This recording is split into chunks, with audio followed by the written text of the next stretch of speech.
मित्रांनो, प्रश्न बघला की पेन आणि वही घेऊन डायरेक्ट हे करायला निघायचं नाही. अगोदर कधी कधी ऑप्शनही घेऊन बघावं लागतात, कारण कधी कधी प्रत्येक प्रश्न सोडवायचाच नसतो, तर ते सोडवण्याच्या अगोदरच सुटलेला असतो. जसं की हा आहे बघा काय म्हणतंय, म्हणते 5/11 आणि 11/5 यांची बेरीज करा म्हणाले. बेरीज करा म्हणजे बेरीजच करायला लागायचं. अगोदर एकदा ऑप्शनही बघून घ्या. बेरजेमध्ये काय राहते मी तुम्हाला अगोदर बेसिक सांगतो बघा. म्हणते 5/11 प्लस 11/5 म्हणते.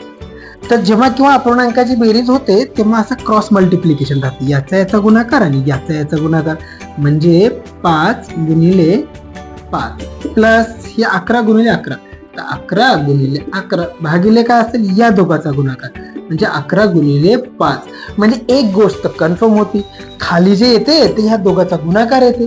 11 आणि 5 11×5 = 55. बघा छेदाला कोणाच्या आहे का 55? इथं पण 55 आहे, इथं पण आहे, इथं पण आहे, इथं पण, म्हणजे चारही जागी 55 आहे. म्हणजे हे तर काम नाही करणार. मग काय कराल? अपूर्णांक बघा वर बघा. आता बघा अंश काय म्हणते, छेदाचा संपला तर अंशाची गोष्ट बघा. याचा होते 5×5 = 25, याचं होते 11×11 = 121. म्हणजे वर या दोघांची बेरीज करून लिहायचं आपल्याला. आता बघा खाली 55 सगळीकडे असल्यामुळे भाग घालायचा तर काही प्रश्नच नाही. म्हणजे उत्तर जे येईल ते 121 पेक्षा मोठंच असेल ना.